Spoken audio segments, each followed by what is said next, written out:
O programa a seguir contém imagens fortes sobre drogas e violência. Recomenda-se critério ao telespectador.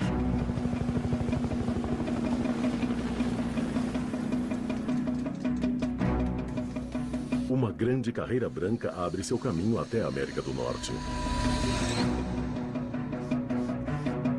Do fazendeiro colombiano que colhe uma simples folha verde, até o pescador que um mês depois enche um submarino artesanal de cocaína pura e parte para o México. Então, 2 semanas depois, 40 toneladas da droga são carregadas em um caminhão que cruza a fronteira dos Estados Unidos até o traficante. E finalmente o usuário paga por 1 grama da droga o que pagaria pelo mesmo peso em ouro.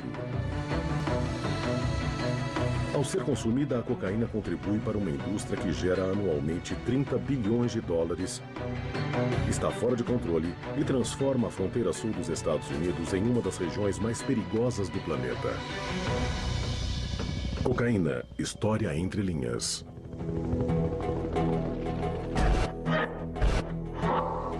Lados opostos da fronteira.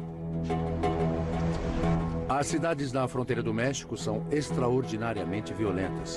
Juárez é a mais violenta do mundo. Uma cidade tão próxima da América do Norte e tão perto de El Paso, praticamente nos Estados Unidos, lidera o ranking de homicídios, roubo de carros e muitos sequestros. 35 mil assassinatos em 5 anos. Quantas mortes tivemos nas guerras que estamos travando agora? O problema aqui é imenso, pois analisando a situação, temos 3.200 quilômetros de fronteira. Desses 3.200 quilômetros, pouco mais de 1.800 não sofrem qualquer intervenção das autoridades americanas. O problema da cocaína é muito maior do que se pode imaginar. Se não detivermos o tráfico, se não mantivermos a vigilância aqui, vamos acabar perdendo. E o que está acontecendo no México vai acabar tomando conta deste país. Com 3.200 quilômetros de extensão, a fronteira Estados Unidos-México é o local por onde a maior parte da cocaína entra em solo americano. Os cartéis mexicanos, para os quais sequestro e assassinato são práticas usuais de trabalho, dominam o tráfico. Covas coletivas e corpos esquartejados são fatos cotidianos aqui. E muitos temem que em breve a violência acabe invadindo as ruas dos Estados Unidos.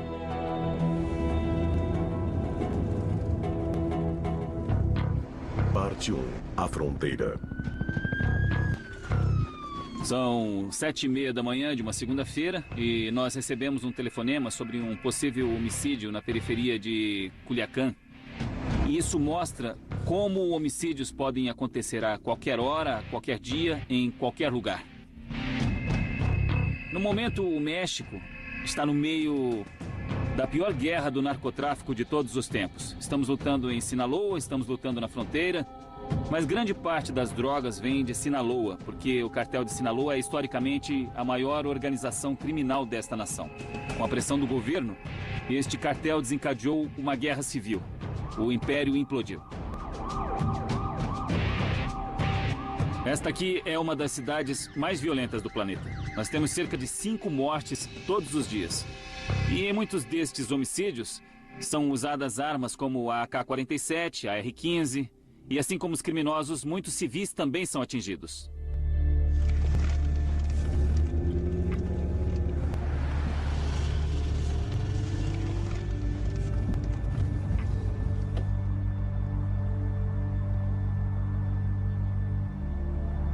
Eu acabei de falar com a polícia e eles disseram ter encontrado o corpo de alguém que aparentemente foi raptado,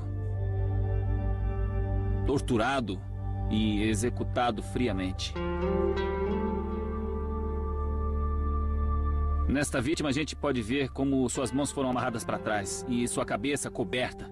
E estes sinais mostram que ele foi sequestrado e mantido vivo antes de ser morto. Ele também tem sinais aparentes de tortura. A vítima foi morta e desovada em lugar público. Isso acontece diariamente, em Sinaloa e em muitas partes do México. O mais difícil é quando os membros da família chegam à cena do crime. Uma mãe chega e diz, meu filho, ou a esposa que chega chorando. Observar seus rostos faz perceber que são vidas humanas, não apenas números. Cada uma das 35 mil pessoas mortas nestes 4 anos por esta guerra do narcotráfico era um ser humano. E o povo está sofrendo porque a guerra continua. Foram mais ou menos 35 mil mortes como esta. A maioria delas desta forma, nos últimos 4 anos. A situação agora está crítica no que se refere a homicídios. É muito fácil cometer um assassinato no México e sair impune.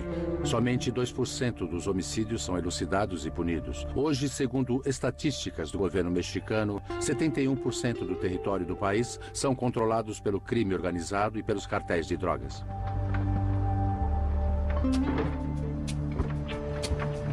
O tráfico de drogas não foi sempre tão sangrento. Por milhares de anos, os sul-americanos mastigaram a folha da coca aproveitando suas propriedades digestivas e estimulantes. Então, na metade do século XIX, um cientista pesquisando um medicamento milagroso destilou e transformou o princípio ativo da folha da coca em pó, batizando-o de cocaína. A droga foi usada como anestésico e no tratamento de uma variedade de dores. Mas em 1920 a cocaína foi considerada viciante e foi banida universalmente. A cocaína desapareceu até as estrelas do rock e celebridades a ressuscitarem nos anos 70. Imagens de pessoas bonitas cheirando a droga conferiram à cocaína uma aura de glamour. Para suprir a crescente demanda, entraram em cena os novos cartéis colombianos que controlavam a produção e a contrabandeavam para os Estados Unidos. A violência era parte do negócio, pois eles lutavam entre si pelos grandes lucros. A morte do rei colombiano das drogas, Pablo Escobar, levou ao colapso dos cartéis da Colômbia nos anos 90 e tudo mudou. Facções criminosas mexicanas preencheram a vaga. Eles se armaram como um exército paralelo e declararam guerra a qualquer um que tentasse detê-los. Nos anos 80 até a era recente, houve pouca violência em El Paso ou em Juárez. O tráfico de drogas fluía, as pessoas contrabandeavam, mas não havia muito conflito, pois só existia um cartel no comando de Juárez e as pessoas trabalhavam para ele, ganhavam bom dinheiro nesta atividade. Mas em 2008 houve a tentativa da tomada de Plaza Juárez por Chapo Guzmán, do cartel de Sinaloa. Imagine duas companhias, a Southwest Airlines e a American Airlines. Elas concorrem por mercados específicos. Elas lutam, querem o mercado, querem conseguir o que desejam. É a mesma coisa com os cartéis. O que eles tentam fazer? Eles vão atirar uns nos outros e em quem quer que entre no caminho para controlar o que eles querem controlar. As taxas de homicídio explodiram de 200 a 300 para milhares. É uma guerra aberta. É uma guerra aberta. Se é uma ameaça aos cidadãos americanos? Sim, por onde eu começo? A guerra do narcotráfico que está ocorrendo no México não é de traficantes contra traficantes. Houve vários incidentes onde as balas voaram para o lado deles, mas há 3 semanas nossa polícia rodoviária foi alvejada por cartéis da droga. Cidadãos americanos estão sendo sequestrados, levados ao México e mortos. Tenho 5 pessoas desaparecidas no meu condado. Eles foram raptados, levados ao México e foram assassinados. Isso está ocorrendo diariamente aqui, da fronteira de Brownsville, Texas, até San Diego, Califórnia. O México está na porta de entrada para os Estados Unidos. Esta violência pode se propagar e é de interesse dos americanos ter um ambiente mais pacífico na fronteira sul. Qualquer coisa que aconteça no México afeta os Estados Unidos. Um colapso no sistema político mexicano seria um desastre para esta nação, mas também criaria grandes problemas de caos na América do Norte. Então, os Estados Unidos precisam desempenhar um papel mais incisivo para abrandar a violência no México. O relacionamento entre as nações é complicado. O México resiste à intervenção norte-americana, pois isto ameaça sua soberania. Os políticos americanos querem se abster de qualquer responsabilidade pelo caos em sua fronteira. Como resultado, há muita conversa sobre o tema, mas pouca ação. Eu andei por aquela fronteira, eu percorri de carro, eu voei por ela, eu dirigi por ela. Acredito que conheço aquela fronteira melhor que ninguém. Você a considera segura? E eu acho que eu posso dizer que ela está tão segura agora quanto sempre esteve. E eu acho que... Aqueles que vivem na fronteira têm uma opinião diferente. Como ela pode ir lá, ficar em frente a milhões de americanos e contar uma mentira dessas? Não passa de uma mentira. Esta fronteira não é segura. Eu aconselho meus cidadãos, principalmente os fazendeiros e rancheiros, a se armarem, não deixarem a sede da fazenda em direção à mata sem levarem uma arma. Não saiam dos campos que vocês aram às 2 ou 3 horas da manhã para ganhar o pão, sem algo para proteger suas filhas. A fronteira é um lugar ermo. Na paisagem figuram apenas alguns ranchos isolados. As famílias aqui incorporam o espírito de autossuficiência dos pioneiros americanos. Estamos cerca de 110 quilômetros a leste de El Paso. Esta é a última fronteira da América do Norte. Depois já é o México. Estão vendo aquela margem ali? Tudo daquele lado da margem é México. Um rio passa entre as margens ali. Aquelas colinas ali, tudo está no México. E é onde tudo começa. É por aqui que a droga entra. É por aqui que o problema começa. Claro que não há uma cerca fronteiriça. Aqui não há policiamento. Você pode cruzar o rio onde quiser. Há épocas em que você nem precisa molhar os tornozelos. Mas a coisa toda não deveria ser desse jeito. A fronteira deveria ser segura. Estas pessoas deveriam se sentir protegidas nesta nação, mas não é o caso. É difícil dormir sem saber o que está por vir, o que está espreitando você. Isso está piorando agora. Um ano atrás, um rancheiro estava checando seu gado, checando a água, e foi ajudar um cara, deitado perto do açude. O cara se virou e matou com um tiro. Não dá nem para pensar em ficar sem arma neste lugar. É simples assim. Se eu acho que posso dar conta de 10 caras, não, mas pelo menos terei a chance de lutar, de talvez conseguir fugir para um local seguro até alguém aparecer para nos ajudar. Nas grandes cidades americanas, existem bairros tranquilos e calmos. Mas de repente as gangues tomam conta do bairro e o lugar perde toda a tranquilidade e toda a calma. As pessoas estão se mudando, estão indo embora.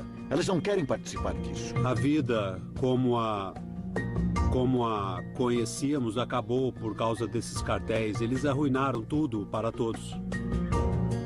Os cidadãos norte-americanos que vivem na fronteira provam que a violência e as drogas não são um problema exclusivo do México, pois também afeta os Estados Unidos e é de responsabilidade de ambas as nações. As duas nações acusam uma a outra. Na verdade, há uma espécie de relação simbiótica entre traficantes, entre o tráfico de drogas México-Estados Unidos. A droga chega através do México ou é produzida lá, mas é consumida nos Estados Unidos. Os peritos estimam que cerca de 30 bilhões de dólares saem do bolso dos consumidores americanos todo ano direto para os cartéis mexicanos. É muito dinheiro. E eles vão continuar a lutar por esse dinheiro enquanto... A cocaína abriu um grande caminho através da América do Norte. Pode ser ilegal, mas é um grande negócio e, como qualquer outra indústria, é regulado pela lei da oferta e da procura. E nos Estados Unidos, a procura é enorme. Parte 2. Usuários. Tenho 30 anos de idade e uso essa droga há 16 anos. Quanto eu gasto em crack por semana? Talvez uns $1.000. Uns $1.000 ou mais. Eu acho que eu fumo de 100 a $200 por dia. Acho que na minha vida inteira cheirei o equivalente a $500 mil em cocaína. É muito dinheiro. Mas se gostam de você, você acaba não comprando. Outras pessoas compram pra você. Muitas vezes as garotas não precisam comprar coca. A cocaína está em todas as classes da sociedade norte-americana, dos ricos aos pobres e todos entre eles. Segundo um estudo recente da Casa Branca, quase 40 milhões de norte-americanos já experimentaram a droga, alguns aos 12 anos de idade. Eu estava com 15 anos e tinha um amigo mais velho, de 23. Ele era incrível, pois ele tinha um apartamento que ficava em cima de uma loja de bebidas. Ele conhecia todos os traficantes. Basicamente, ele levava um monte de adolescentes para o apartamento dele. Ele dava trouxinhas de coca, de heroína, preparava as carreiras e mostrava pra gente como fazer. Eu tinha 21 anos, quando fui apresentado a cocaína por alguém que nos deu a droga como gorjeta, em um casamento. E eu não sabia o que era aquilo, não sabia nem como prepará-la. A cocaína apareceu na minha vida quando eu tinha 18 anos. Eu trabalhava como acompanhante e stripper. E isso é parte da vida de uma stripper. A história é a seguinte. Eu comecei a usar cocaína para parar de usar a heroína. E agora eu uso as duas. Eu venho usando drogas desde os 12 anos. E agora que eu tenho 52 anos de idade, eu ainda tô usando essa porcaria toda. Meus amigos disseram, manda ver. A gente usou e nada aconteceu. Usou de novo e nada aconteceu de novo. As primeiras vezes que usei a droga, pensei, ok, eu não tô sentindo nada, não sei o que tantas pessoas falam, isso é uma merda. Então percebi que precisava cheirar mais de uma carreira para realmente sentir os efeitos. E você sente mesmo. Eu ficava limpando minha casa feito um louco, o som ficava ligado, eu dava festas, ficava muito louco, mordia os lábios, falava sobre coisas das quais eu nem me lembrava e eu me divertia. Então eu queria mais. E mais. E muito mais.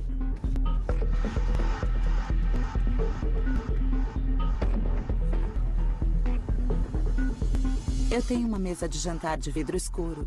E é bem legal por causa do contraste das cores, entendeu? Nós fazíamos as carreiras sobre a mesa e ficávamos olhando. E quando você se curva sobre ela, dá pra se ver um pouco. É bem engraçado. É o tipo de atitude que a gente tinha a usar. Isso devia ser uma coisa boba e divertida.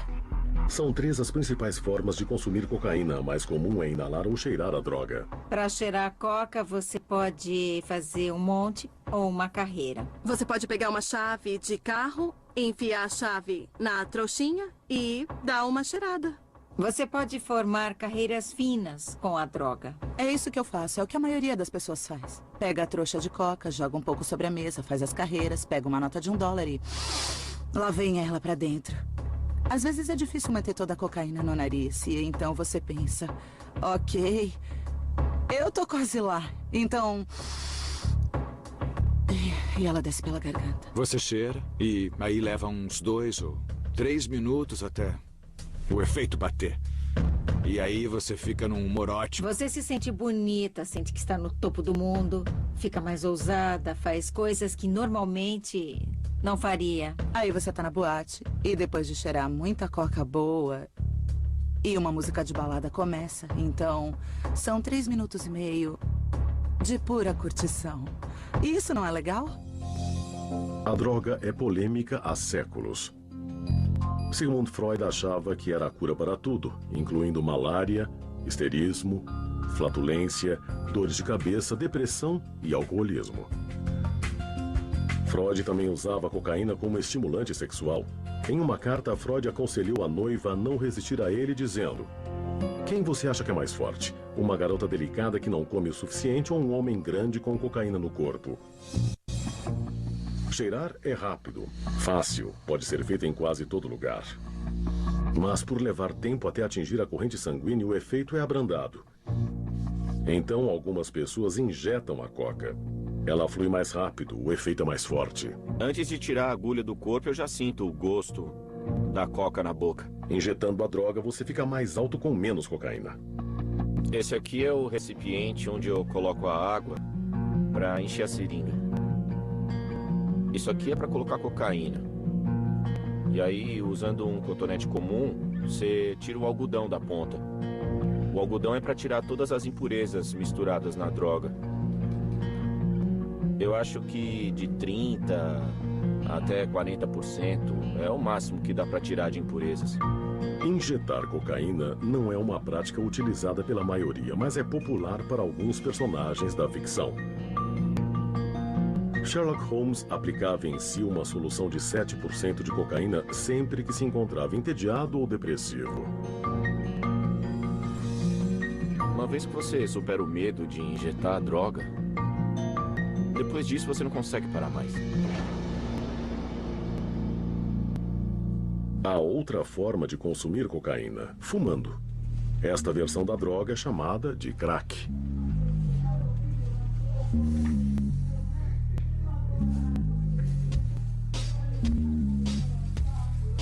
Você puxa bem devagar. Então segura a fumaça e depois a expele.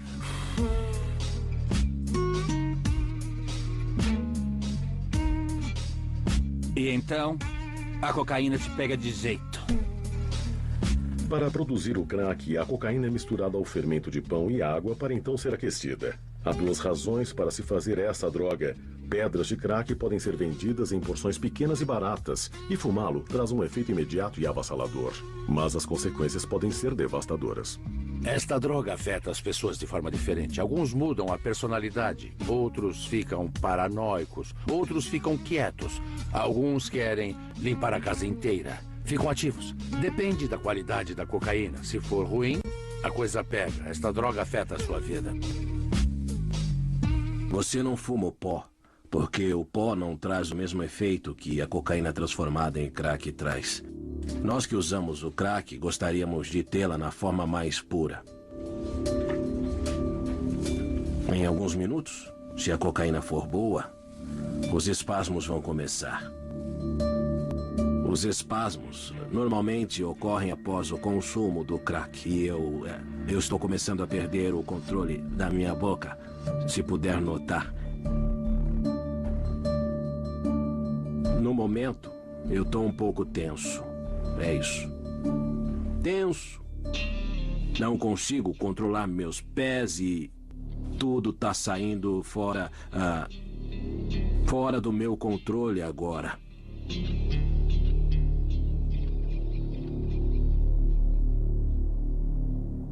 Você ouviu? Você ouviu isso? Tem alguém andando aqui.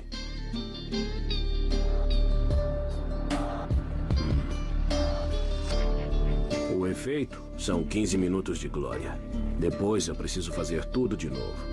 Tudo igual, do mesmo jeito. O uso prolongado transforma você em um sem-teto. As pessoas deixam de confiar em você. A maior parte do tempo, você fica lá fora. Sozinho. A cocaína é ilegal nos Estados Unidos há quase um século, mas isto não significa que seja difícil de ser achada. Os usuários sempre sabem onde procurar. Para todas as cidades que eu fui, eu sempre encontrei a droga. Toda vez que eu quis. Vira na próxima esquerda, por favor. É só você achar um barzinho no centro da cidade e então perguntar para alguém. Dá pra conseguir com garçons, com seguranças, dá pra conseguir com um manobrista, com a moça da chapelaria. Quanto é que ela ganha por noite? Uns $50 no máximo? Chega a isso? E se você sai de férias, as pessoas que trabalham no resort conseguem. Levam as drogas até o seu quarto. E aí, vai querer êxtase ou outra coisa? Por que você acha que eu uso drogas? E o que você tem? É mais fácil conseguir coca do que maconha. Eu só preciso dar um telefonema e eles trazem na hora pra mim. A coca tá em todo lugar. Pessoas influentes e poderosas usam cocaína. Médicos, advogados, contadores, membros da igreja, estudantes. Todo mundo usa cocaína. Alguns gostam de Pepsi e café. Outros gostam de cocaína. Ela o mantém ativo o dia todo. Somos normais. Levamos nossos filhos para a escola, trabalhamos, cozinhamos quando chegamos em casa. Podemos ficar altos o dia todo no trabalho, na reunião de pais na escola, em casa com as crianças, sem ninguém sequer notar. Eu já andei com policiais que consomem cocaína. Já vi donas de casa que usam avental, cozinham e têm filhos gerando carreiras. E eu garanto que isso não é tão estranho ou raro quanto todo mundo imagina. Isso não é mesmo. Muita gente usa. Há uma fina linha branca ao longo da fronteira entre México e Estados Unidos. O tráfico e a distribuição da cocaína movimentam $30 bilhões por ano. Tanto dinheiro significa que muitos correrão o risco de serem presos ou até morrer por este negócio. Parte 3. Traficantes. Se você quer comprar drogas, as duas maneiras mais fáceis de conseguir é ir ao gueto e falar com alguns membros da gangue e eles vão te vender algumas drogas. Ou você pode ligar para mim ou para os meus amigos que a gente vai entregar para você. Geralmente as pessoas que me chamam são de classe média, jovens bem-sucedidos. Eles não têm coragem de sair e comprar drogas na rua. O engraçado é que eles sempre acham que a gente vai acabar roubando eles. Mas o fato é que eles me dão toda a grana que eles têm cada vez que eu vou pra casa deles. Então, por que eu precisaria roubá-los? Eu vendo tudo, menos crack e heroína. Não dá pra entregar crack como se entrega cocaína. Pra conseguir crack, você precisa ir pra periferia, falar com alguém chamado Flaco ou Ice Dog, alguma coisa assim. E com certeza ele vai gritar com você.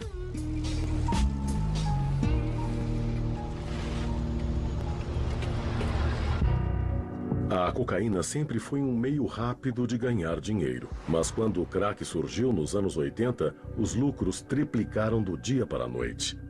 Mas isso trouxe uma devastadora onda de crimes que assolou cidades de Los Angeles a Chicago e Nova York. O uso do crack atingiu o ápice por volta de 1989 e continua nas ruas até hoje.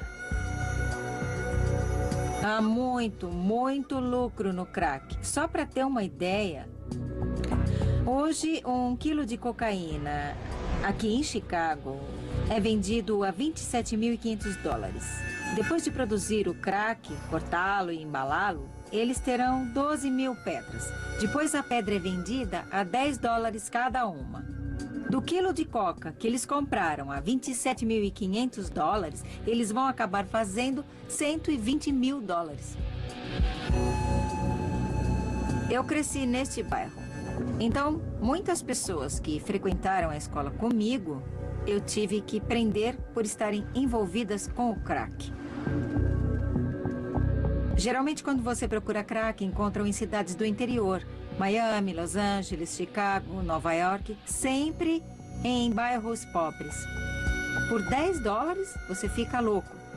Eles dizem que é inacreditável. É onde você encontra a maior parte dessa droga, mas o crack não discrimina. É só ter coragem para fumá-lo. E se fumá-lo, o vício é mais do que imediato. O crack não respeita classes sociais.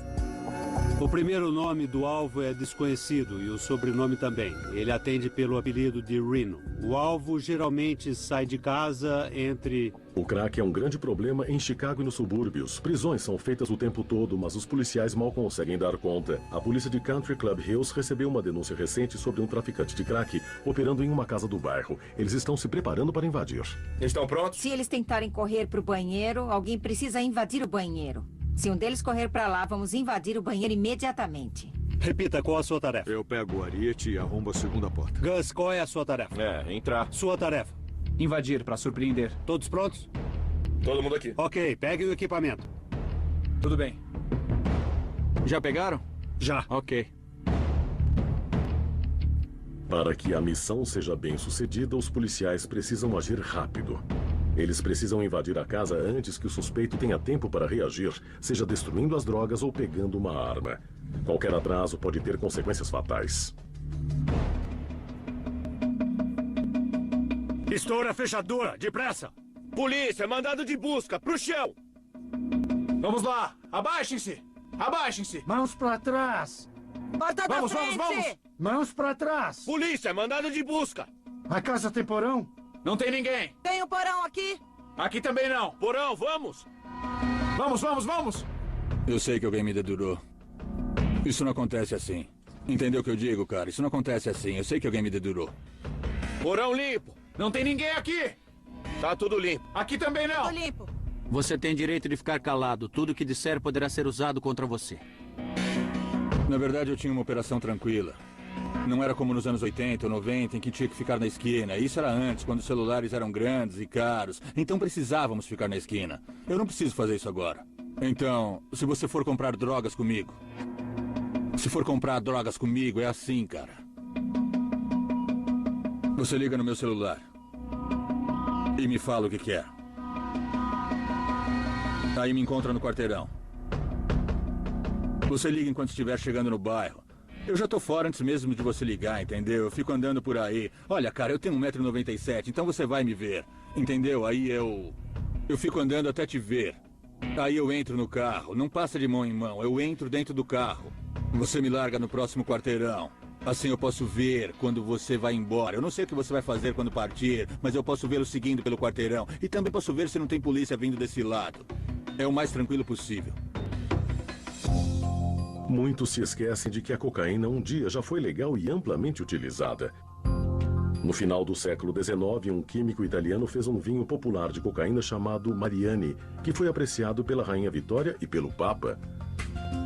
Então, próximo ao início do século XX, um farmacêutico da Geórgia, John Pemberton, criou uma bebida não alcoólica de cocaína que se tornaria a bebida mais popular do mundo, Coca-Cola.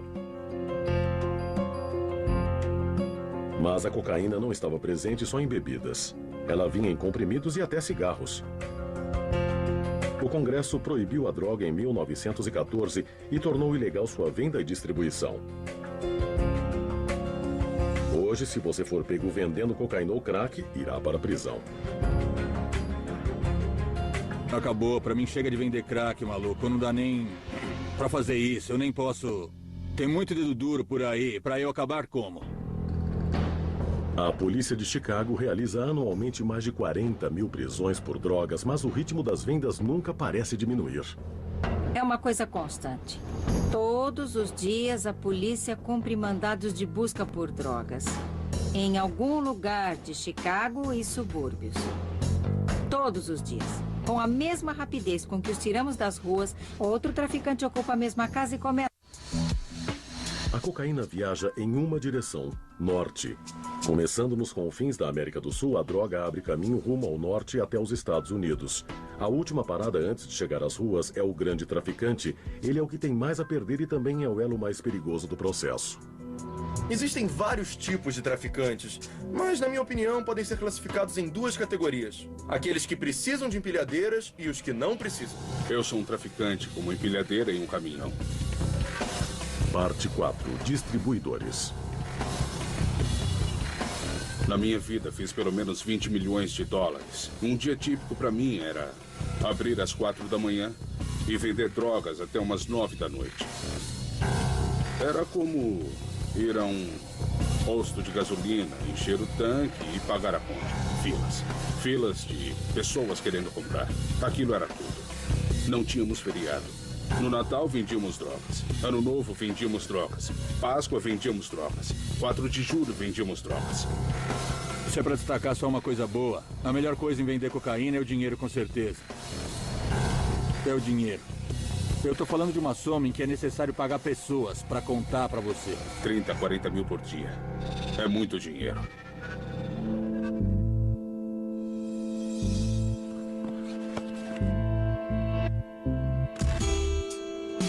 Eu cresci em um complexo de casas, onde a cocaína era muito presente. Estava por todo lugar. Os caras mais velhos tinham as coisas boas. Eles tinham carros, tinham roupas, tinham as mulheres. Um garoto vivendo em um complexo de casas está destinado a querer isso. Todo mundo estava no esquema. Tudo que eles faziam era jogar os dados. No meio de uma jogada e outra, as pessoas vinham, compravam e partiam. Eu cresci vendo isso. Aí um dia um cara me disse: quer ganhar uma boa grana? Um dos meus rapazes foi preso. Eu já sabia como tudo funcionava. Eu sabia que era um compromisso, onde aquilo podia me levar. Então eu disse: é claro, e nem pensei 2 vezes.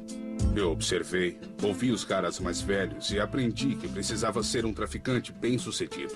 Não é diferente de aprender na escola. Você aprende nas ruas, e o que você aprende nas ruas é como um curso. Como montar a distribuição, como ganhar dinheiro.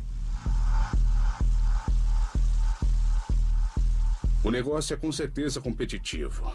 Então, para conquistar o seu espaço, distribua cocaína pura. Consiga uma cocaína de boa qualidade e vá visitar uma ilha em algum lugar. Vá para Colômbia, vá para Miami, South Beach, Nova York, tanto faz. Distribui seu produto lá e em 2 semanas eles vão te esperar. Para conseguir o que na cabeça deles é a coca de melhor qualidade que tem ali. Seu nome e seu produto serão aprovados. Uma vez que a clientela está estabelecida, seu nome será consolidado, pois você provou que tem a melhor coca que existe. A maneira de ganhar dinheiro vendendo drogas é simples. Construa uma clientela fiel vendendo o produto puro. Depois, com o tempo, multiplique os lucros diluindo a droga. Acabei de colocar farinha. A coca de hoje nas ruas tem somente 15% de cocaína na mistura. Uma grama se transforma em 2. 2 se transforma em 4. E antes que você perceba, eu vou estar te vendendo um monte de lixo. Mas você já vai estar viciado na minha droga.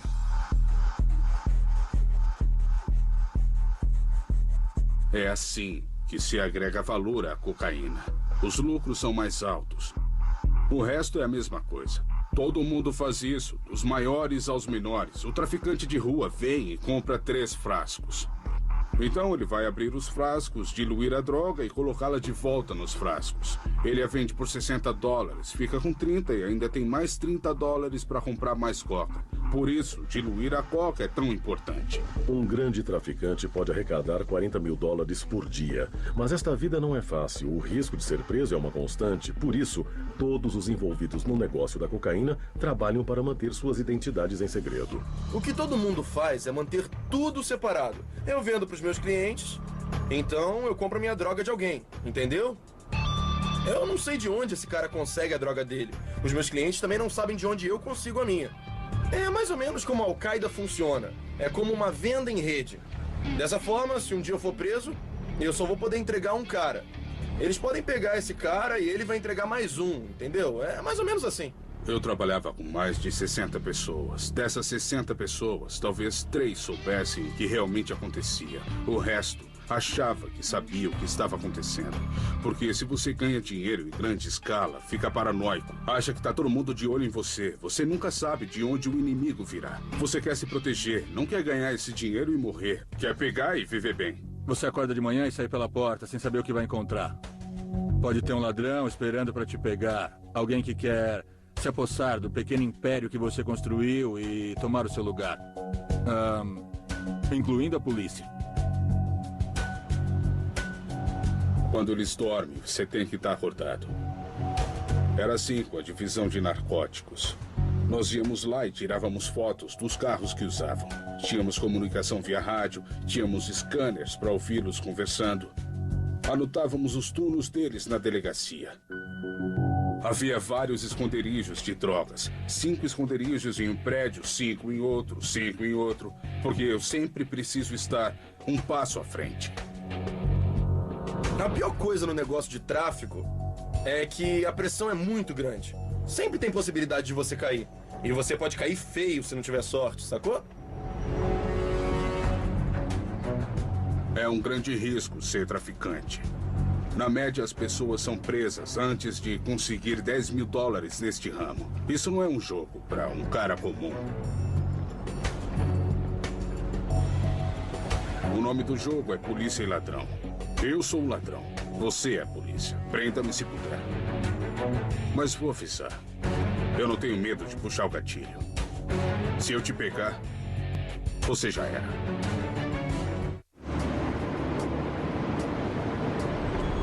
A cocaína traça seu caminho pelas ruas dos Estados Unidos, mas sua rota mais difícil é trilhada antes mesmo que ela chegue aqui. O processo para contrabandeá-la através da fronteira reflete uma história de inovação e determinação. Parte 5. Contrabandistas. Os contrabandistas são de vários tamanhos e formas. Podem ser jovens, pode ser uma senhora idosa. Não há um tipo específico. Ocasionalmente pegamos contrabandistas que estão com a família toda junto e, às vezes, a família é inocente, não sabe de nada, mas às vezes todos estão envolvidos. O volume de tráfego nos pontos de checagem torna o nosso trabalho muito mais difícil. Este ponto, em particular, opera 24 horas por dia e o volume diário é de aproximadamente 7.500 a 8.000 carros e 6.500 a 7.000 pedestres. Em média, 112 mil pedestres e 205 mil veículos cruzam a fronteira do México para os Estados Unidos a cada dia. É fisicamente impossível examinar todos, mas qualquer um deles pode estar portando cocaína. Todo mundo pensa que eu sou empresário. Eles não têm ideia de que eu faço contrabando de drogas. Nem ideia. Você tem que ser um camaleão. Tem que enganar tudo e todo mundo o tempo inteiro. Esse é o meu trabalho. Eu vou dar uma ideia. Seu patrão liga e diz: Jake, temos 105 ou 125 quilos de coca que tem que ser entregues. Onde? Vamos supor, Illinois. Tá legal. Eles não querem saber como eu vou chegar lá. Eles não estão nem aí. Eles só querem que eu chegue lá. Eu vou ser responsável por isso. Eu arranjo os motoristas, arranjo os carros, arranjo o que for necessário. Leilões de carros, nosso melhor amigo. Imagina um lugar chamado Bowling Green, no Kentucky, lar do Corvette. Todos os anos eles promovem um encontro de Corvettes, vai gente do mundo inteiro. Antes disso, eu compro 5 Corvettes da seguradora e os carrego com drogas. Os 3 carros. O carro da frente é o Pace Car. Ele mantém a velocidade e tudo mais em ordem. O outro carro é o do contrabando. Ele anda no meio. Os carros do meio estão carregados. Nós atravessamos o país. Já fomos até parados pela patrulha rodoviária. Quando a gente está nesse ramo, tudo que você faz gera uma ideia. Essencialmente, o principal meio de contrabando são carros e caminhonetes que transportam grandes quantidades de cocaína através da fronteira e do país. Estas máquinas elaboradas estão entre os veículos mais customizados da estrada. Este veículo do cartel foi apreendido indo do México a Chicago carregado de drogas. Abrindo aqui atrás, isto parece o porta-malas normal de uma minivan, mas, na verdade, é um compartimento oculto com capacidade para até 50 quilos de cocaína. Há uma dobra no carpete bem aqui. Não é normal haver uma dobra de um lado até o outro desse jeito. Se olharmos nesse lado da van, verão que o carpete encaixa perfeitamente na lateral. No outro lado, o carpete está para fora.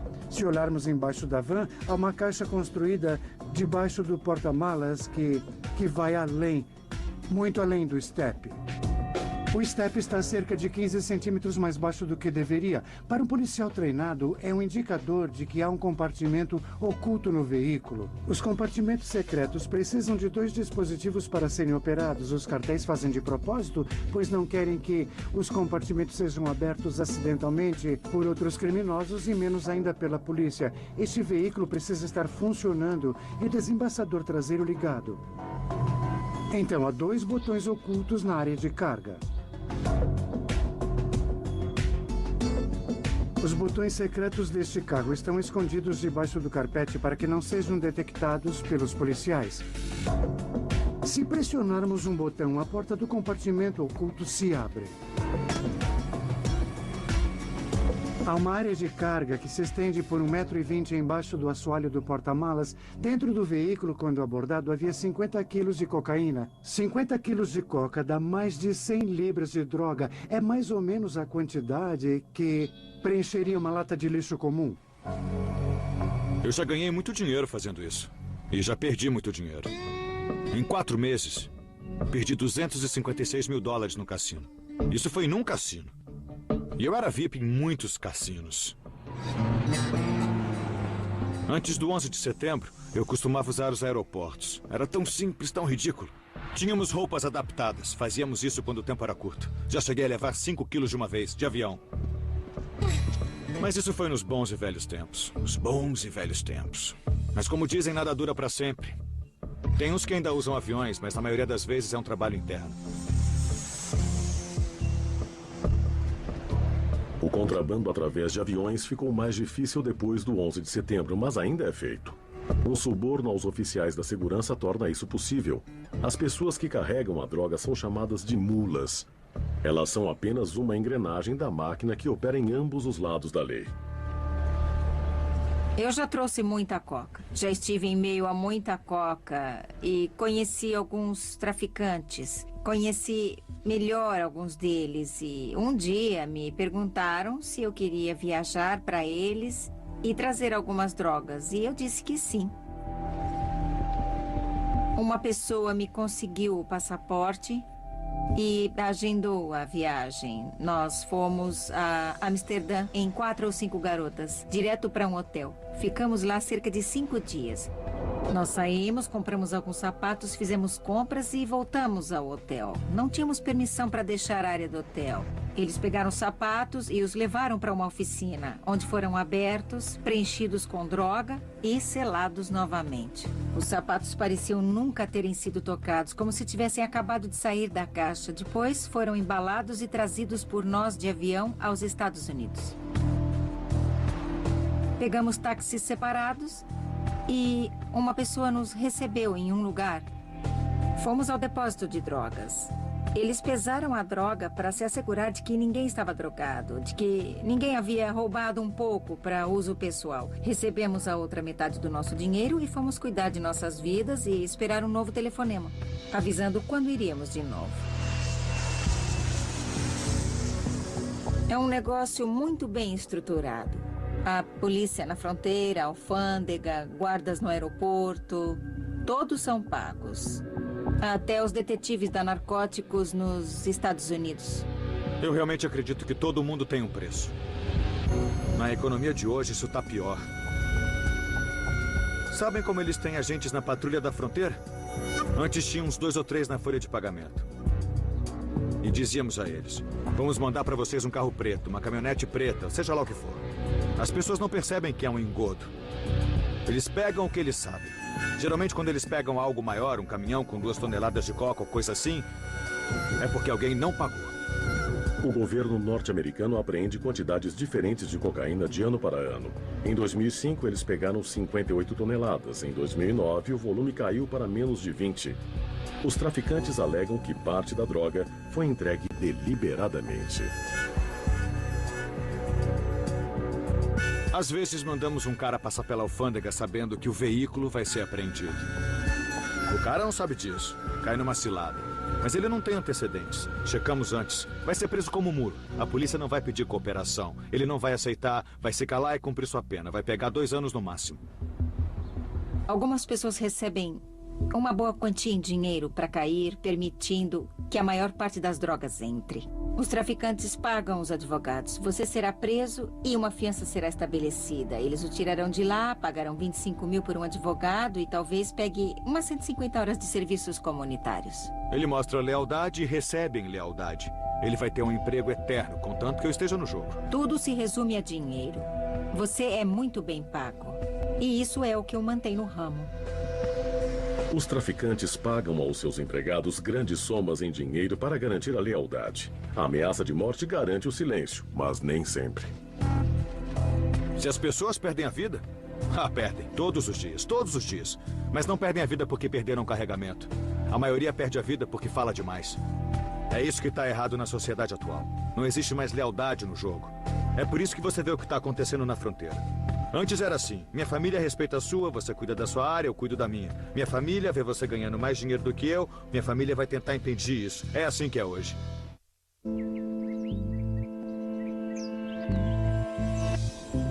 Os Estados Unidos são o maior importador de cocaína e 90% desta droga vem através da fronteira com o México. Com 30 bilhões de dólares em jogo, não é surpresa que os cartéis do narcotráfico façam qualquer coisa para proteger seus interesses. O que choca é a crueldade de seus atos. Desde 2007, eles cometeram mais de 22 mil homicídios. Parte 6. México. Eu vou levar vocês até o cemitério Jardines del Humaya, um cemitério em Culiacán, onde muitos dos grandes capos estão enterrados, assim como muitos de seus soldados e tenentes. É um exemplo incrível de como o tráfico de drogas celebra a morte e a extravagância, com uma quantidade enorme de dinheiro. Estes são alguns dos mais extravagantes e incríveis túmulos que você encontrará no planeta. Alguns têm 2 andares, ar-condicionado, alguns têm até mármore italiano. Eles contrataram os melhores pintores, arquitetos para projetá-los. É uma indústria. Os estilos extravagantes que há nos túmulos têm até um nome próprio: narcoquitetura. Em alguns lugares, nós vemos modelos de aviões mostrando seus pilotos. E eles tiravam cocaína da Colômbia. Às vezes, um lugar onde há uma pequena tumba perto de um enorme e extravagante túmulo. Eles gastaram 250 mil dólares em mármore italiano. E isso mostra o sucesso. Se você é um jovem nessa comunidade e pensa, o que eu vou fazer para viver? O salário mínimo é de 5 dólares por dia. Você imagina uma vida sempre apertada, nunca tendo grana suficiente, mas eles preferiram ser ricos, ter glória, ter mulheres. Todas estas coisas extravagantes por um tempo. E quando morreram, estas enormes tumbas foram erigidas para mostrar que eles viveram e conquistaram alguma coisa.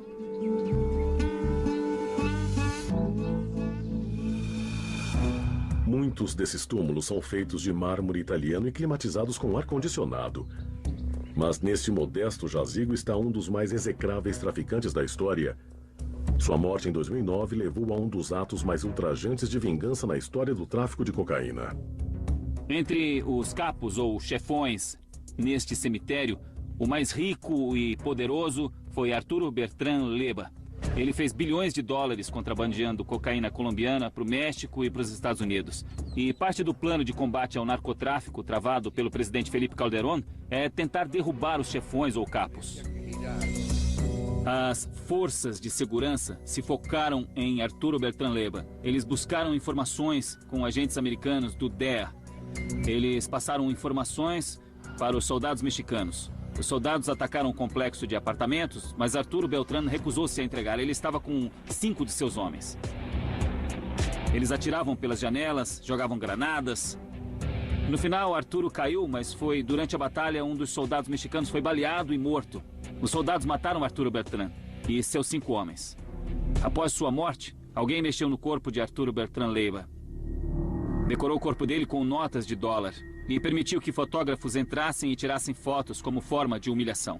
Como quem quer dizer, nós acabamos com este poderoso chefão. Vocês não são heróis para estes jovens. Nós podemos humilhá-los. É claro que o pessoal do Arturo não gostou nada disso.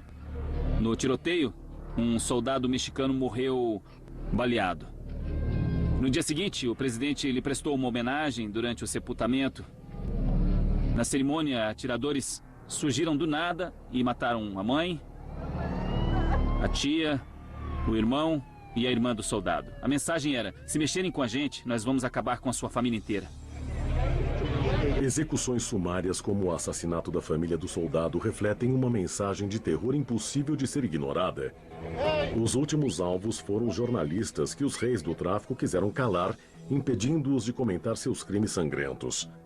Apesar das ameaças, o premiado jornalista Fernando Brito vem tentando atrair a atenção do mundo para a crescente violência no México através de suas fotos de homicídios.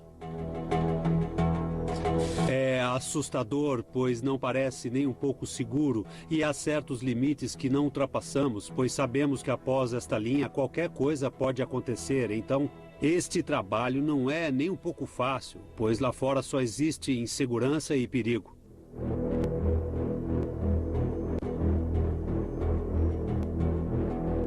Existem muitas coisas acontecendo aqui. Não é um jogo.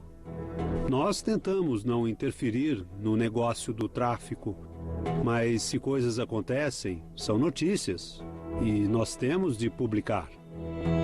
A violência está presente em todo o México. Há muitas mortes ocorrendo e não queremos esquecer, ninguém deve esquecer isto. É uma situação social, por isso eu tento documentá-la. Há 2 razões principais para o aumento da brutalidade. À medida que os chefões do tráfico caem, são substituídos por gangsters mais jovens e impiedosos, muitos treinados como assassinos. Isso, associado à tomada das rotas de abastecimento pelo governo, intensificou a competição entre cartéis por novas rotas e aumentou os confrontos armados. O tráfico de drogas e a violência andam lado a lado. Um não existe sem o outro. É um negócio violento. É um negócio de morte. É um negócio que visa somente dinheiro. Custe o que custar. Esta guerra se intensificou no México. Agora chegamos a um nível de morte, massacres e armamento muito além de qualquer coisa que já vimos. Uma das razões é que, à medida que os capos, os chefes do tráfico, são mortos, geralmente são os assassinos que tomam seus lugares. Os traficantes fazem negócio para vender as drogas. Para alguns assassinos, o negócio é matar, promover massacres. E eles usam as drogas para conseguir isto. Então, de certa forma, há uma diferença entre a luta pelo tráfico de cocaína, o tráfico de drogas, e a guerra no México financiada pelos cartéis, entre outros. Eles começaram a cortar cabeças em 2006. Então vimos um aumento na prática da decapitação. Então em 2007 nós vimos os cartéis começarem a fazer os vídeos snuff. Houve milhares e milhares de sequestros de pessoas inocentes em troca de resgates. Isso mostrou um desprezo doentio pela vida humana, um terror difícil de compreender e assustador de se ver. Agora temos o dinheiro das drogas, o dinheiro da coca, vindo para o México e financiando uma pequena guerra civil, financiando grupos paramilitares. A situação chegou a um ponto crítico. Os legisladores do mundo deveriam olhar para cá e tentar aprender alguma coisa com isso. A situação no México está se tornando mundialmente famosa. Os cidadãos norte-americanos que vivem na fronteira culpam o governo mexicano pela incapacidade de controlar a situação. Mas sem os milhões de norte-americanos que pagam pela cocaína, os cartéis e os problemas que eles causam não existiriam. A proibição da cocaína inflou massivamente o preço do produto no mercado. 1 quilo desta droga custa cerca de $2.000 na Colômbia, mas chega a $30.000 nos Estados Unidos. Comprando no mercado e vale cerca de $100.000 nas ruas. Um negócio em que alguém compra algo por $2.000, vende por $30.000 ou por $100.000 a rede de distribuição. É um negócio muito lucrativo e grande parte deste negócio pertence aos mexicanos. Costumava ser dos colombianos. Com a ajuda dos norte-americanos e de algumas leis, os colombianos foram gradualmente afastados e se tornaram apenas produtores que fornecem a droga para os cartéis mexicanos. Agora o grande negócio de comprar a $2.000 e vender a $100.000 pertence aos mexicanos. Se não for controlado, creio que o governo mexicano acabará se tornando um narco-estado. E quando isso ocorrer, o que vai acontecer? Teremos um narco-estado na nossa fronteira sul e não vamos controlar. Espero que isso não aconteça. A pior hipótese para o México seria algo como a Colômbia, onde há milhares de refugiados deslocados pela violência gerada pelas drogas.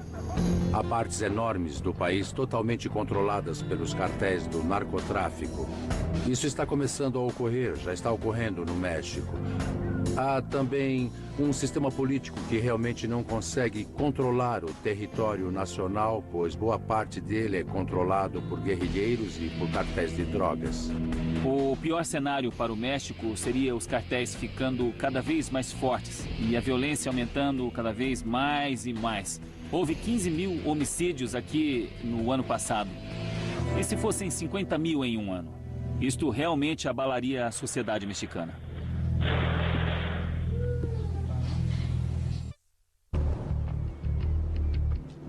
A cocaína representa um negócio de $30 bilhões por ano nos Estados Unidos. É um jogo perigoso e letal que ceifa a vida de milhares de pessoas anualmente. Por décadas, o fluxo de drogas para a América do Norte foi controlado pelos cartéis colombianos. Embora os mexicanos tenham se encarregado do contrabando, os colombianos ainda estão a cargo da produção. Os governos mexicano, colombiano e norte-americano se uniram para combater estas operações. Mas a cada vitória dos governos, os contrabandistas mudam de tática, às vezes de forma bem engenhosa. Parte 7. Colômbia. Há alguns anos, os colombianos controlavam a maior parte da coca que entrava no país. A maior fonte de renda deles era a cocaína. Então, no final dos anos 90, início dos 2000, eles começaram a deixar a distribuição a cargo das organizações mexicanas do narcotráfico. Levar a droga ao México é relativamente fácil. Eles a vendem aos mexicanos e deixam os mexicanos enfrentarem todos os riscos inerentes ao transporte da coca aos Estados Unidos. Eles perceberam que a margem de lucro obtida por quilo é similar à que teriam se distribuíssem a droga diretamente na América do Norte. As técnicas que os contrabandistas usam mudam constantemente. Eles mudam, nós mudamos. Basicamente, é um jogo de gato e rato. Basicamente, eles começaram a trabalhar com barcos velozes. Então começaram a utilizar barcos de pesca. Agora usam semi-submersíveis. Os traficantes vêm utilizando semi-submersíveis desde 1993. Encontramos o primeiro naquele ano. Um semi-submersível é basicamente um aparelho que pode navegar com a maior parte do corpo sob a água. Isso torna muito difícil para os radares detectarem a embarcação. Os cartéis recrutam pescadores para pilotar estas precárias embarcações. As condições são terríveis, a temperatura é alta e a circulação de ar péssima. A viagem ao México pode durar 10 dias e os semi-submersíveis são geralmente sucateados após uma jornada. Mas eles podem transportar até 5 toneladas de coca e os pilotos são muito bem pagos. Este homem fez 2 viagens bem-sucedidas antes de descarregar 4 toneladas de cocaína em um barco da polícia disfarçado. Ele acabou extraditado para uma prisão americana, onde cumpriu 8 anos e 9 meses. Eles me ofereceram $200 mil pela viagem. Eu aceitei o trabalho. Eu fiz o trabalho. Resolvi fazer. Há muita pobreza e poucas oportunidades de trabalho.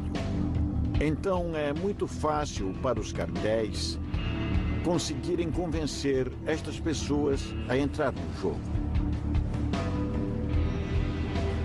O meu pai era pescador. E tudo o que eu queria era ser um pescador como ele.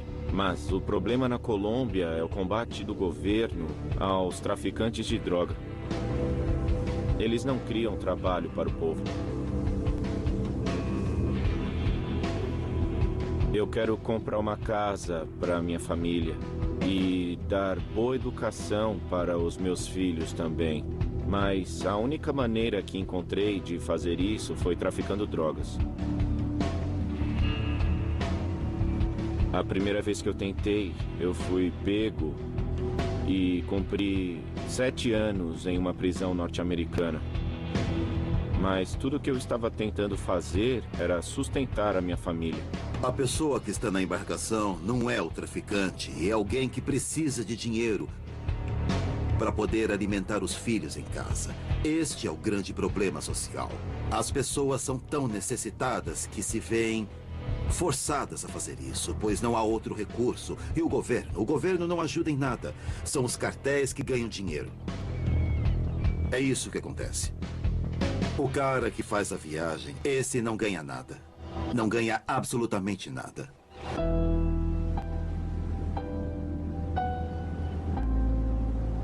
Minha primeira viagem em um semi-submersível foi por necessidade.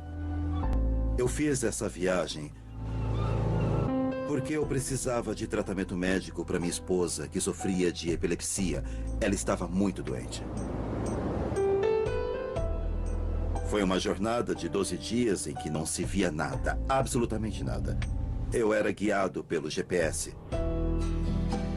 As condições de ventilação eram péssimas. E eu comi muito mal.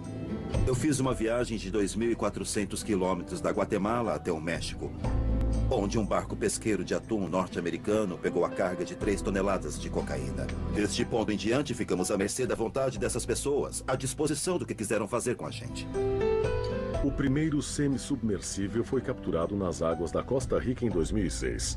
Ele foi chamado de Pé Grande, devido a rumores de que os semi-submersíveis já eram utilizados há anos e ninguém jamais havia visto um. A guarda costeira começou a ver uma média de 10 por mês. Então, os cartéis foram ainda mais fundo. O que aconteceu é que, com o tempo, a tecnologia evoluiu e os traficantes estão utilizando métodos mais sofisticados, equipamentos mais modernos, todos os tipos de coisa. Os semi-submersíveis foram concebidos para evitar a detectação dos radares da barreira eletrônica que os Estados Unidos criaram. Anos atrás, os norte-americanos aprenderam a detectar o fenômeno radar acústico. Os traficantes começaram a pensar numa forma de mudar a tecnologia e fizeram submarinos. Os submarinos oferecem vantagens significativas em relação aos semi-submersíveis. Eles podem transportar mais carga, são muito mais difíceis de se detectar e podem durar várias viagens. Poucos foram encontrados. Ninguém sabe quantos existem. Bom, este ano encontramos o primeiro submersível autopropelido na costa da Colômbia. Até então só havíamos capturado semi-submersíveis. É um grande passo tecnológico.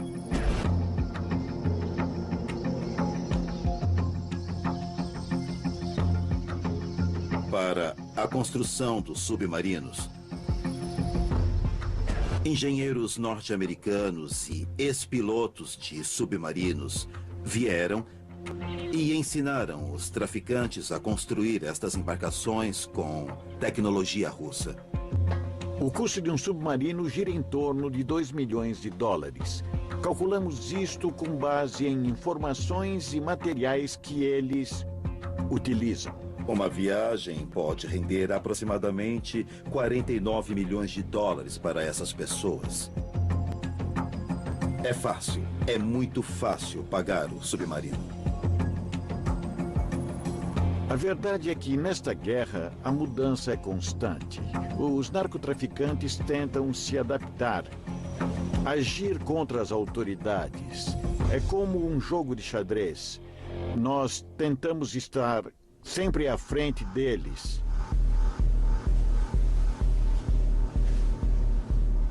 Podemos esperar talvez máquinas controladas remotamente que possam ser operadas de outra embarcação a uma distância de 16 quilômetros. Será muito difícil detectá-las. A tecnologia é conhecida e está sendo usada agora. Não em embarcações controladas remotamente, mas em aviões. Eles estão usando aviões com tecnologia GPS de dupla frequência que podem transportar 2, 3, 5 quilos no máximo. E há outra pessoa no lado norte-americano da fronteira com um GPS e um controle remoto. Eles se comunicam um com o outro. A pessoa do outro lado pega o sinal e pilota o avião. Isto é o que eles vêm fazendo na fronteira México e Estados Unidos. A tecnologia é conhecida. É muito conhecida. Eu diria que é um jogo de gato e rato. É isso que é. A história da cocaína é a história das Américas. Os Estados Unidos são o maior mercado para esta droga. O México controla o contrabando para os Estados Unidos. Os colombianos a fornecem para o México, mas tudo começa no Peru, onde a cocaína nasceu. Parte 8. Peru. Esta é a coca. A aparência é inocente, uma folha verde. Mas é a partir dela que a cocaína é refinada e trazida via submarino através das Américas do Sul e Central até os Estados Unidos, onde oficiais corruptos são pagos para ajudar no contrabando. Lá, a droga acirra a violência entre gangues de rua que lucram com sua distribuição. É aqui que a história começa. ¡La parte de 57! ¡Viva el Perú! ¡Viva el Perú, carajo! Neste momento, estamos numa região conhecida como VRAE. Esta é a região central de floresta na Cordilheira dos Andes. Os militares construíram uma maquete da região que mostra todas as bases do Sendero Luminoso, um dos grupos narcoterroristas mais eficientes desta região. O Sendero Luminoso é uma organização militante comunista que surgiu em 1980 e disseminou uma guerra terrorista no Peru por mais de uma década. O governo acabou capturando seus líderes e dispersando suas forças. Mas a facção ressurgiu em 2003. Desde então, os ataques à polícia e aos civis continuam. Mas desta vez, eles parecem mais interessados em colher os frutos da venda da cocaína do que em derrubar o governo.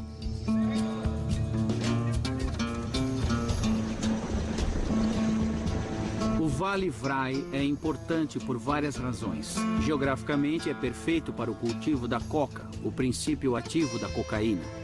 É também um ambiente austero, muito fácil para o Sendero Luminoso se esconder nas montanhas, nos vales e criar as fortalezas de onde defendem as plantações e a vida que levam. A principal missão aqui é combater o narcoterrorismo. Isto inclui detectar, identificar e erradicar aqueles que cultivam a coca, a transformam em droga ilegal e a exportam.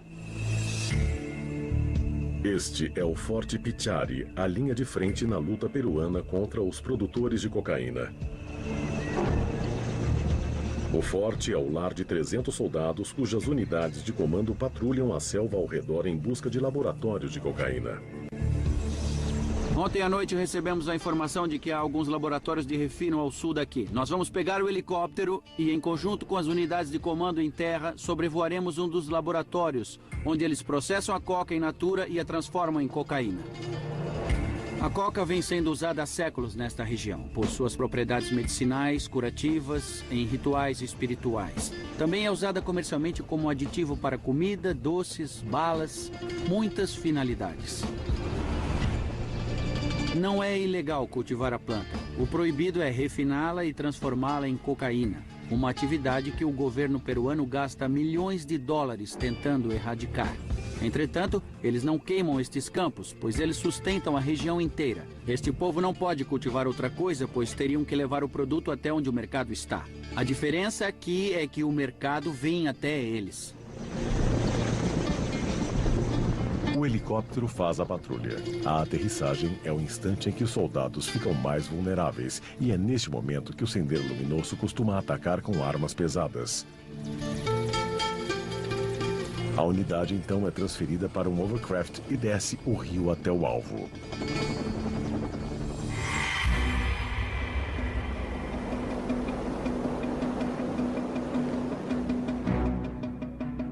Nas duas margens do rio, na região Vrai, há plantações de coca. Podemos ver áreas na plantação onde a coca foi colhida para ser levada aos laboratórios, processada com agentes químicos e transformada em cocaína para venda. Já houve esforços no passado por parte da polícia, dos militares, para erradicar a plantação de cocaína. Mas a resposta a esta tentativa foi uma revolta popular.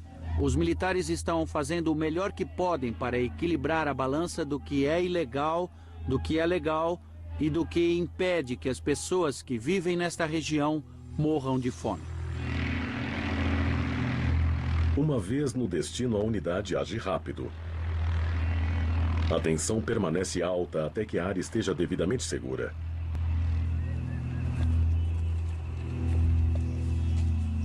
Um ataque surpresa é impossível, pois os motores do hovercraft alertam as pessoas que processam a cocaína nos laboratórios. À medida que a unidade se aproxima, o nível de perigo aumenta.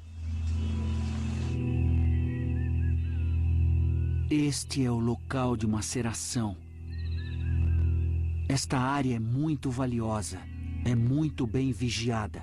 Normalmente há explosivos e talvez até granadas ao redor de áreas como esta. Os soldados farão uma checagem de perímetro para garantir que o lugar é seguro. Eu vou explicar o que há neste local. A maceração é o primeiro passo no processo de produção da cocaína. Aqui, no calor da selva, com o forte odor dos químicos e da vegetação apodrecendo, grupos de operários peruanos trabalham duro por semanas processando a folha. Isto é um composto formado por querosene, ácido hidroclórico e sulfúrico misturados a um pouco de cal. O que temos aqui é um laboratório bem primitivo, é o que eles chamam de cozinha. Aqui elas emulsificam a mistura e a transformam em pasta de cocaína. Ela pode ser consumida, produz efeito, mas ela não se compara ao potencial desta droga depois de refinada e transformada em cocaína para venda. Além disso, todos estes químicos tóxicos usados na produção da pasta de cocaína escorrem por essa canaleta até o rio, causando incomensuráveis danos ambientais. Os fazendeiros vivem aqui por uma temporada inteira. Eles podem ter 4 colheitas por ano numa região como esta. Quando chegamos aqui com os soldados, os fazendeiros que trabalhavam neste laboratório fugiram para a mata. Nós vimos suas marmitas. Eles estavam comendo somente arroz e batata. As condições são péssimas. Há lixo e restos por toda a parte. E eles têm de inalar estes gases tóxicos dia após dia. Agora os soldados vão destruir este acampamento. Eles vão encher estas valas de maceração com os produtos químicos e o querosene para depois incendiar tudo. Este acampamento será considerado inútil após sairmos daqui. Todos os anos, as unidades de comando localizam e destroem mais de 200 pontos de maceração como este. Mas nunca é suficiente para interromper a produção. Seria mais eficiente erradicar a droga nos campos onde a coca é cultivada, mas tentativas anteriores levaram à resistência popular. Nenhuma outra cultura é tão lucrativa quanto a coca para os fazendeiros que a cultivam. Se você fosse um fazendeiro vivendo na miséria, não perguntaria quem ou por que você está prosperando na sua pequena vila. Muitos dos que cultivam a coca nasceram, vivem e morrem em um raio de 16 quilômetros de onde sua fazenda está. Agora o governo está tentando levar ajuda humanitária para estas regiões. Estão tentando realizar operações de desenvolvimento econômico. Infelizmente, as organizações do narcotráfico são melhores neste ponto. Em troca, conseguem a ajuda e o apoio da população local. A cocaína vem deixando uma trilha de sangue através das Américas. Ela atinge os ricos e os pobres, criminosos e agentes da lei, os mortos e os vivos. Todos vítimas da guerra que é travada até hoje.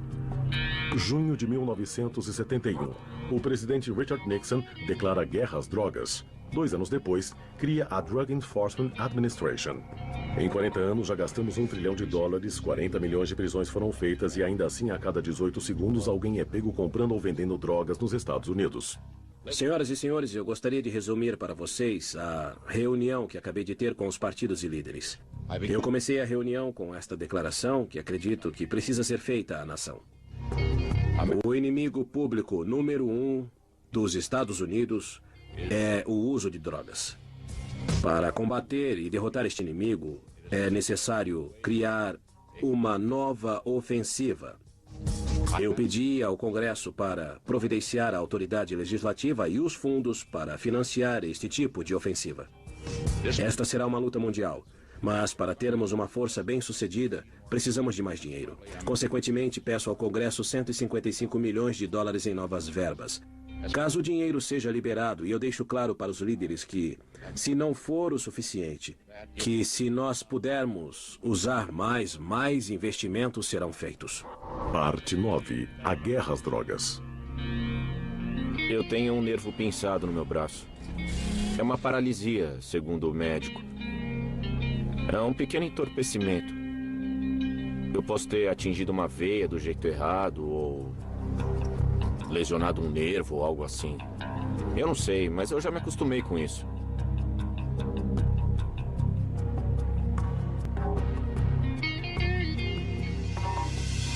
Eu ainda funciono como qualquer outro ser humano. Realmente não é tão ruim assim, se você souber lidar com isso. Eu adoro cocaína. Eu realmente sou uma garota de balada. Eu sempre serei e eu sempre fui. Isso nunca vai mudar em mim. Isso sempre vai fazer parte da minha vida. Não importa quantas guerras sejam travadas, não importa quantas prisões sejam feitas, as pessoas continuarão a se drogar. Enquanto isso ocorrer, a violência no México e ao redor do mundo vai continuar. É o consumo norte-americano de drogas que financia este conflito. Bilhões de dólares passam todos os anos das mãos dos usuários norte-americanos para o bolso dos cartéis que pagam assassinos inescrupulosos para comprar armas e munições.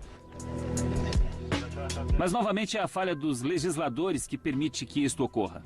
Uma guerra perdida às drogas vem sendo travada há 40 anos. Eles deixaram a cocaína criar cartéis bilionários. Então, pessoalmente, eu não culpo os usuários de droga. Mas alguém deveria se levantar e dizer, sejam responsáveis, parem de usar drogas. Há muitos corpos aqui, mas eu acho que esta ideia não é muito realista. Eu ganho dinheiro fazendo programas. Eu cobro uns 10, 20 dólares, o suficiente para comprar crack. Eu engano eles. Faço eles pensarem que sou uma mulher, quando na verdade sou um homem. Isso faz parte do meu vício. Isso é algo que eu venho fazendo há muito tempo. O problema com as drogas nos Estados Unidos é que parece ser uma guerra infinita. O número de usuários sobe e desce, mas permanece relativamente constante. Isso não é algo fácil de se mudar. Enquanto a demanda estiver onde está, a guerra às drogas será uma piada. Nós faremos a guerra continuar. Até vocês reconhecerem que isso não vai mudar. Será sempre assim. Há uma grande demanda para coca. Ela estará sempre aqui. Os Estados Unidos nunca vencerão esta guerra, porque a quantidade de drogas é muito grande, suficiente para atender a demanda norte-americana e do mundo. É uma guerra perdida, por isso sou contra o conceito de guerra às drogas, pois é praticamente impossível interromper tal fluxo de mercadorias, especialmente porque o México tem um grande problema com a pobreza e os Estados Unidos uma grande demanda por drogas. Às vezes você faz uma prisão e no momento em que sai da delegacia, vê outro homem na mesma casa em que acabou de prender alguém. E 2 dias depois o tráfico já está a todo vapor. Mas agora eles colocaram portões mais altos para dificultar sua entrada na casa na próxima vez. É fácil ficar frustrada, mas enfim, nós não podemos desistir. Basicamente, a guerra às drogas é um mito. Tenho mais cocaína neste país do que em qualquer outro no mundo. Em todas as cidades, em todas as esquinas tem cocaína. Não há um lugar onde a cocaína não esteja. É isso que mantém o ciclo fluindo, é isso que mantém o tráfico, é isso que as pessoas usam. É por isso que o tráfico nunca vai acabar. É por isso que a guerra às drogas é uma besteira.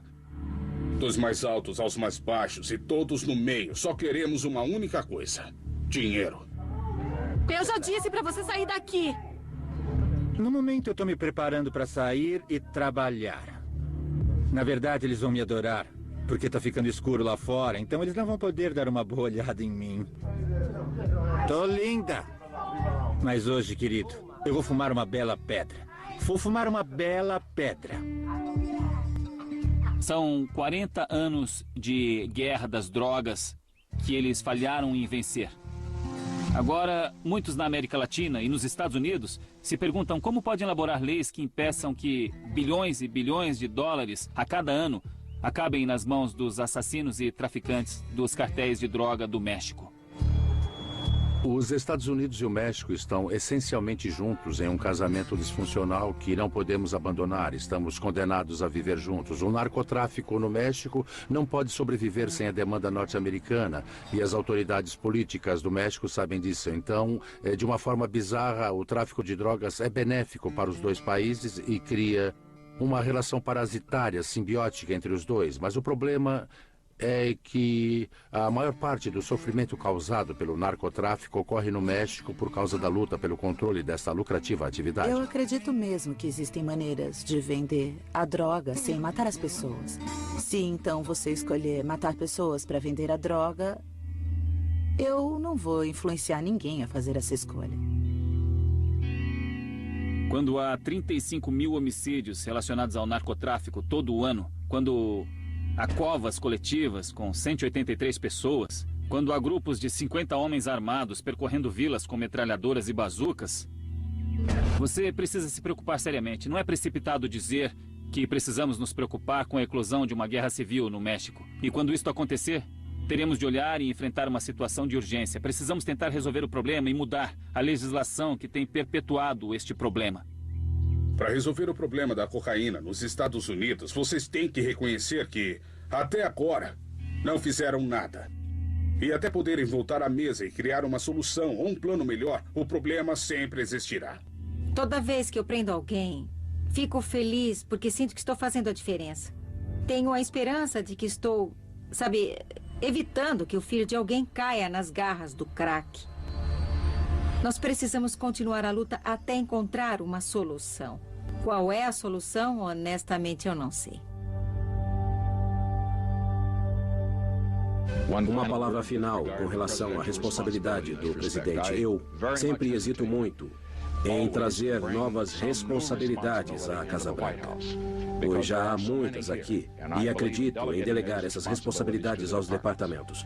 Mas eu considero este problema tão urgente, considero que é uma responsabilidade total de todo o país. Às vezes, eu fico triste, porque tem membros de família viciados em crack. Eu sinto pelas internações. Eu sei que o produto que eu trouxe está nas ruas, suprindo a demanda. Se eu não trouxesse, outra pessoa o faria. Com certeza a cocaína é uma coisa positiva. Pra mim, a despeito do meu braço. Porque o meu braço vai ficar bom. E tudo vai voltar ao normal em breve. E aí eu vou poder continuar a fazer o que me faz feliz. Aquele é um cliente ou não? Eu tô louca pra comprar uma pedra. Tá, meu bem! Temos não só a responsabilidade, mas a autoridade para ver se nossa força é uma arma eficiente e coordenada. Que é que nos torna humanos. Eu poderia dizer que acredito que o futuro pode ser melhor do que o passado. Que o mundo está sujeito a mudanças e que nós podemos afetar essas mudanças.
Um dos segredos para envolver as pessoas nesse tipo de série é contar histórias e criar personagens com quem possa se identificar. Se nos encararmos como uma espécie que, na verdade, não deveria ter sobrevivido, começamos a perceber que quase fomos extintos várias vezes, que em muitos lugares poderíamos não ter sobrevivido. E vendo o amplo leque que a série apresenta, vemos a aventura incrível que criamos. É o tipo de série que dá vida à história, que nos envolve e nos faz mergulhar em muito drama e grandes superações. Isso torna a narrativa empolgante e a história mais comovente.